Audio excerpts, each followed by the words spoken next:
December 26, 2025, BUDDHADHAMMA, chapter 10.4, page 975. Formal basis for principles of desire. Today we're going to be talking about the linguistic analysis of the term chanta. Chanta is a Pali term or polylanguage term meaning wholesome desire or wholesome enthusiasm, the motivating factor behind certain state of action, which is kama. And we're going to be reading from Pali language and going back and forth from Pali to English, Pali to English. 10.4. BUDDHADHAMMA. As mentioned earlier, the confusion surrounding the meaning of desire, which is viewed in an overly restrictive sense by associating all desires with craving. The Pali term is tanha.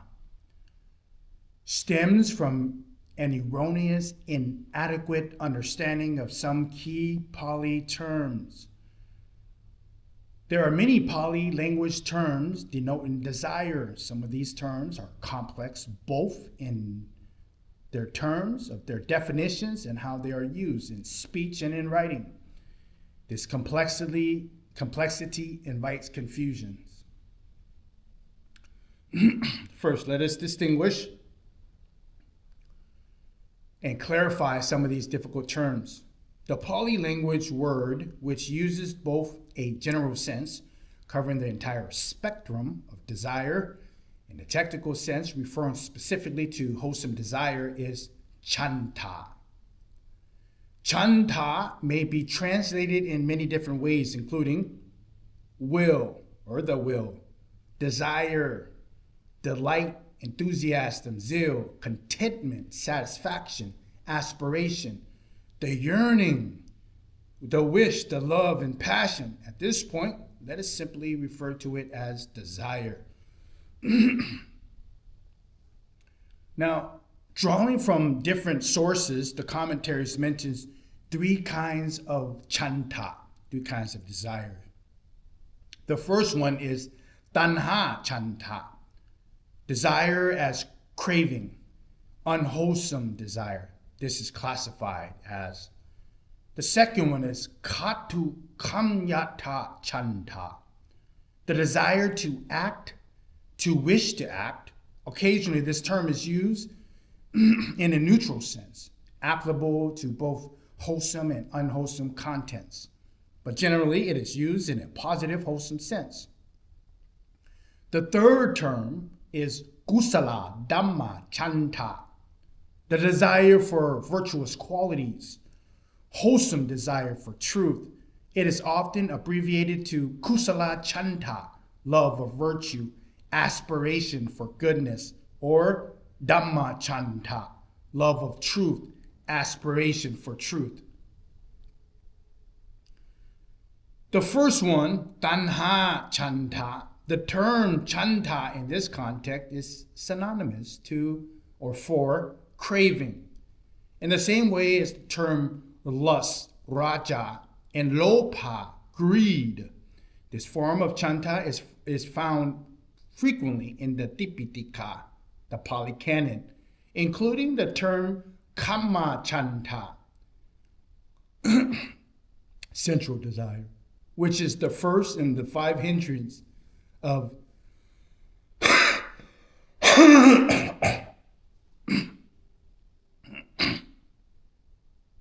and is equivalent to kama tanha, craving for sensuality. Chanta, in this context, is usually used on its own, but it sometimes is used together with synonyms. For example, in this passage by Gautama Buddha, with the relinquishment of desire, lust, delight, craving, and clinging regarding the I, the forms, the I consciousness, and things cognizable through I consciousness, I have understood that my mind is liberated. This passage refers to all 6 sense bases, or in the Pali terms, ayatana. Because chanta the context is identical to tanha, it is possible to replace the term chanta with the term tanha. So the term chanta, desire, with the term craving in the following passage. A desire for existence, a desire for sense pleasures, delight for the body, love for sexual intercourse. Delight in the body and feelings which are impermanent, unsatisfactory, and insubstantial. Desire for sound, smell, tastes, which are impermanent, unsatisfactory, and insubstantial. Compounding words are created with chanta in a similar way to tanha. For example, delight in forms, rupa chanta. Delight in sound, sattva chanta. Delight in smells, gandha chanta. Delight in tastes, rasa chanta. Delight in tactile objects, bodhapa chanta. And delight in mental objects, dhamma chanta. Chanta can be used in the context of human relationships, referring to love or affection as it is seen in the Gandhapa Sutra, where it refers to love for someone's wife and children. In the same sutra, it states that chanta is the root of dukkha, in the same manner as the second noble truth.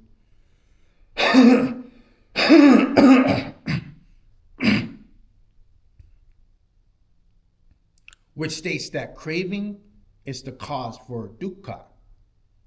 In another sutra, Gautama Buddha says that one should abandon chanta for things that are impermanent, dukkha, and non-self. Those are the teaching of the Tirakana, which is the 3 characteristics of suffering, impermanent, and the classification or not classifying with the me, the mind, or the self. In the same way that in the Dhammacakkappavattana Sutra, he says that one should abandon craving. Katu kamyata chanta, the second form of chanta, the desire to act. The form of desire is equivalent to the group of mental factors classified in the Attidhamma as miscellaneous and apportionated. That it is that they arise in both wholesome states of mind and unwholesome states of mind.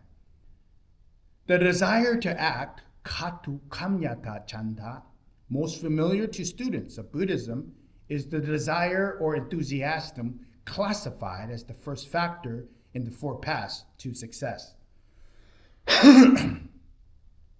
which is also the essential quality in the 4 right efforts. The meaning of the desire to act, katu kamyata chanta, is very similar to the meaning of energy, virya, or effort, vayama, and endeavor, usaha. These terms are occasionally used together to complement each other. This form of desire is considered an essential factor in Dhamma practice. The commentary tends to include this form of the desire in the 3rd form of kusala dhamma chanta, as if they were or are one and the same. For example, the desire in the 4 paths to success in the 4 right efforts is classified as both katu kamyata chanta and kusala dhamma chanta. This form of desire is mentioned in one of the sutras, in which it is the final factor in the list describing the 6 things that are difficult to encounter in the world. It is considered an essential factor for people in order to develop the benefit from Buddhist teaching or to lead to virtuous life. Because although one may encounter the first 5 factors, if one lacks a desire for wholesome qualities, one will not be able to truly benefit from these other factors. Monks, the appearance of 6 things in this world are rare. What are the 6? The appearance of a perfectly enlightened, awakened person is rare in the world. The appearance of one who teaches the eternal law of Dhamma, Satana Dharma, proclaimed by Gautama Buddha, is rare in the world. To be reborn in the land of the noble ones is rare in the world. To possess of unimpaired physical and mental faculties is rare in the world. The absence of foolishness and dim-wittedness is rare in the world. And finally, a desire for wholesome quality is rare in the world. The chanta most frequently referred to the context of Dhamma practice is desire and enthusiasm as found in the teaching of the 4 right efforts, samma padhana, complete effort. That person generates desire for non-arising of unarisen evil, unwholesome states. He makes an effort, arouses his energy, rises up the mind, and preserves. He generates desire for the abandoning of arisen evil, unwholesome states, for the arising of unarisen wholesome states, for the maintenance of arisen wholesome states, for their non-decline, increase, expansion, fulfillment, and development. This passage is considered a definition for the 4 right efforts, samma apatthana. Here, wholesome desire, chanta, is designated as the essence or principal ingredient of virya, effort, which is included in the 37 factors of enlightenment, BUDDHADHAMMA, the 37 factors of enlightenment. The term chanta in other passages related to Dhamma practice has a similar meaning. For example, the desire to fulfill all wholesome qualities, the desire to undertake training, the desire to develop the faculty of wisdom, the desire to abandon all mental impurities, and the desire for nibbida. Chanta, in this case, should be interpreted as both katu kamyata chanta and kusala dhamma chanta, as both the desire to act and the desire for virtuous qualities, or in brief, the desire to do good. The Vibhaga of the Atiddhamma defines chanta in 4 right efforts and in the 4 paths to the success, katu kamyata kusala dhamma chanta. The 4 right efforts in the phrase generate chanta. How is chanta interpreted? Whichever delight, aspiration, desire to act, or wholesome love of truth there is, it is called chanta. In Pali, chantam jeniti tata katamo chanto. Yo chanto chanti kata katu kamyata kusalo dhamma chanto ayam vachati chanto.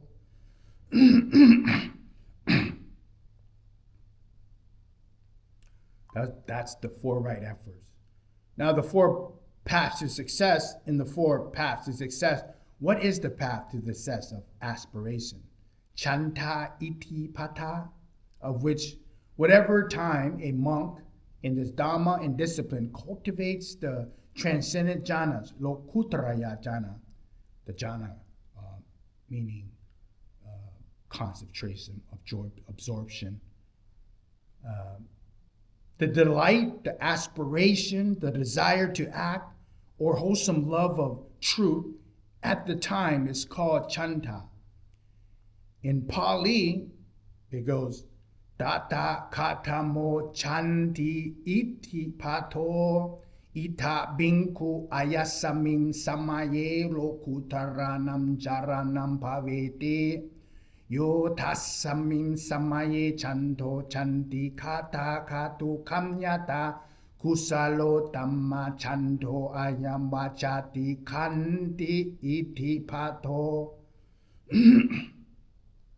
This definition in the Vipaka is the basis for the later commentarial interpretations of desire, chanta, as a distinctly wholesome quality, and it's most likely the origin of the convention of combining katu kamyata chanta with kusala dhamma chanta into a single factor, or the desire to do good. If we add them both up or put them together, the desire to do good. Now, the desire chanta as the root, as the cause of dukkha, of suffering, and desire chanta as the source of wholesome qualities.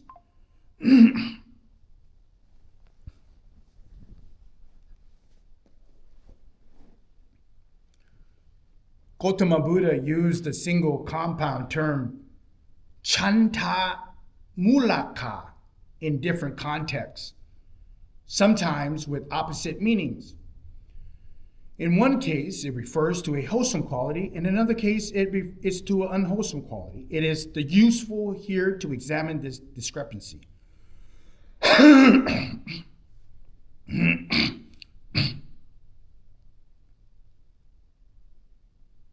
The term chanta mulaka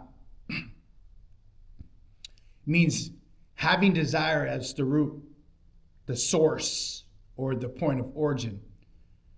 In one context, Gautama Buddha states that all forms of suffering have desire as its root, whereas in another context, he states that all things have desire as its root, ultimately meaning the same thing.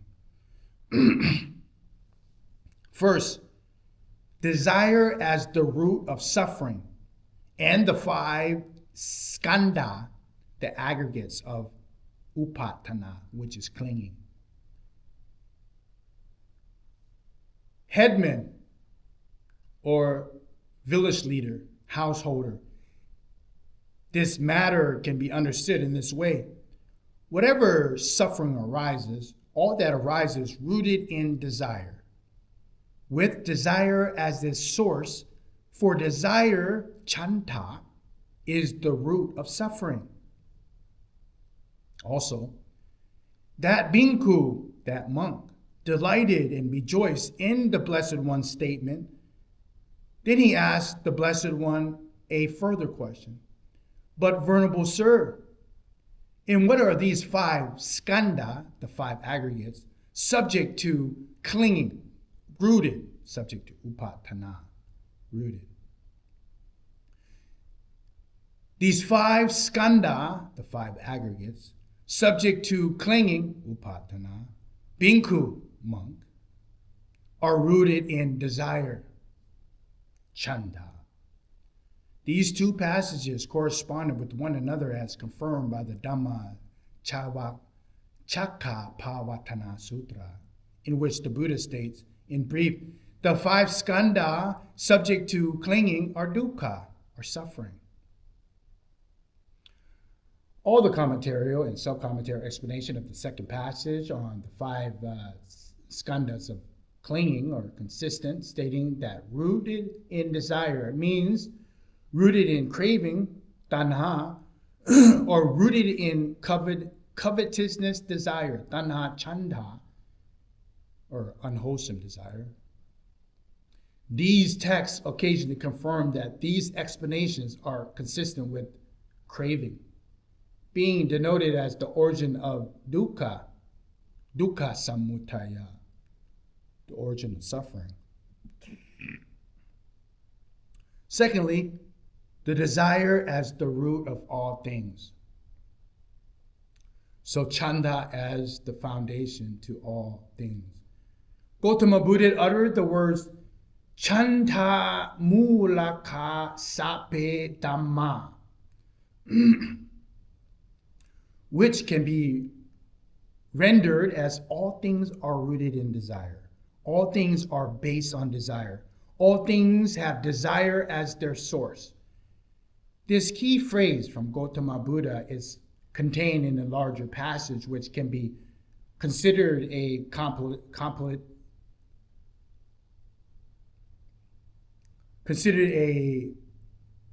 compilation of 10 major Buddhist principles. It contains important principles of Dhamma practice and culminates in the highest goal of Buddhism. Monks, if wanderers of other sects should ask you, what friends are all things rooted in? What is their culmination? You should answer them as follows. First, chanda mula sape dhamma. All things are rooted in desire. Manasikara sapawa sape dhamma. All things have attention as their source. Basa samutaya sape dhamma. All things originated from contact. Vedana sammosarana sape dhamma. All things converge upon feeling. Samma atipa mukha sape dhamma. All things are headed by concentration. Satara pitaya sape dhamma. All things have mindfulness as their sovereign. Banutraya sape dhamma. All things have wisdom as their pinnacle. Vimutti sara sape dhamma. All things have liberation as their essence. Amandagata sape dhamma. All things merge into the deathless. Nibbana pariyosana sape dhamma. All things culminate in nibbita. If you are asked thus, monks, it is in such a way that you should answer those wanderers of other sects. It is clear that all of these factors are vital in Buddhist practice. Together they constitute the cultivation of wholesomeness up to the final goal of Buddhism, parinibbana, or extinguishment. These factors are thus all wholesome themselves. At the very least, they are neutral factors, which may be incorporated in wholesome frameworks. For this reason, the term chanta, desire, definitely does not refer to unwholesome qualities. The commentaries explains that all things, sape dhamma, here refers to the 5 skandha. To all conditioned phenomena, sankhata dhamma. Nibbana is excluded here as it is the cessation of all conditioned phenomena. Note that the previous section above of the 5 skandha, the aggregates of clinging, upatana skandha, are said to be rooted in desire. And that this desire is equated with craving. Here, however, the 5 skandha, the aggregates, not as the basis for clinging, are mentioned. How do the 5 skandha, the aggregates, and the 5 aggregates of clinging differ from one another? Gautama Buddha said that in the case of the 5 skandha are a supportive condition for mental taints, sasava, and for clinging, upadaniya. They constitute the 5 aggregates of clinging. If they are free from these asavas and from clinging, they are the 5 aggregates instead for absolute sense. Many sub-commentary passages explaining these 10 factors explicitly state that Wholesome states are rooted in desire. Chanda mulaka kusala dhamma. Wholesome desire is the source of wholesome things. One of these passages defines this desire specifically as the desire to act, katu kamyata chanda, which incorporates the desire for virtuous qualities, kusala dhamma chanda. This includes the love of goodness, kusala chanda, and the love of truth, dhamma chanda.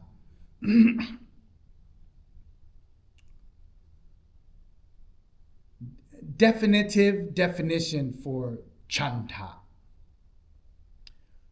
When we have considered the various definitions of the term chanda and thoroughly examined the divergent passages in which it is used, we are prepared to establish a definite definition for this term. By relying on the mutual understanding of this term, we can establish a centered definition for it. It is in the context of the Dhamma study. In brief, the term chanda encompasses all forms of human desire. Unwholesome, negative, chanda is equivalent to the term tanha. Because the term tanha is familiar to most students of Buddhism, negative desire may be replaced by this term. Virtuous, wholesome chanda is called kusala dhamma chanda. It is sometimes abbreviated as kusala chanda or dhamma chanda, as negative desire may be referred to as tanha. It is simple and convenient to refer to wholesome desire by the single term of chanda. Katu kamyata chanda, the desire to act, is a neutral form of desire. In most cases, this term is used in a positive sense, referring to the desire for virtuous qualities, kusala dhamma chanda. Therefore, it too may be incorporated into the single term chanda. Here we can determine to simplify matters by using just these two terms to refer to human desire and motivation. The first one, tanha, unwholesome desire, the desire to consume, the desire to acquire, the desire to obtain. The second is chanda, wholesome desire, the desire to act, the desire to bring about integrity and fulfillment. We can feel at ease by making this simple distinction because it accords with the identical distinction made in the commentaries and flatter texts. In many of the texts where there are passages relevant to the subject of unwholesome and wholesome desire, an analysis of these qualities is provided. Although this analysis is not always comprehensive, it is clear that the authors of these texts wish to point out the difference between the two kinds of desire. Note that there is no single passage in which the three aforementioned kinds of desires are clearly listed together.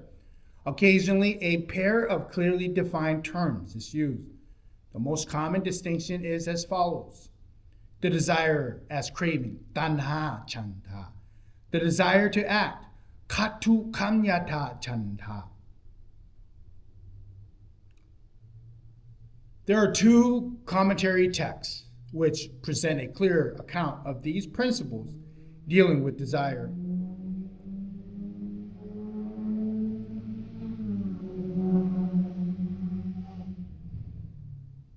In the Papa Cha Sutani and the Paramata Dipani, desire. Here, the Pali terms patana is used. May be classified into two kinds. Tanha patana and chanta patana. Tanha patana is covetous desire, desire with craving. And chanta patana is wholesome desire. These commentary explanations support the classification of desire in two distinct kinds. Now, these commentaries refer to examples of the Dipitaka in the Buddha teaching. For him who still desires, there is obsessive desiring, agitation about those things on which he finds, which he fixes his attention on. Desire refers to as craving, tanha. In the teaching, I have cut off, destroyed, cleared the stream of Mara, the wicked one. You should greatly rejoice and desire true safety. The desire referring to this chanta, which is wholesome quality of desiring to act. The commentaries also refer to this passage. A bhikkhu who is in higher training, who has not yet reached the fruit of arihatship, and who is still desiring the supreme security from bondage, he too, desire refers to chanta as wholesome qualities.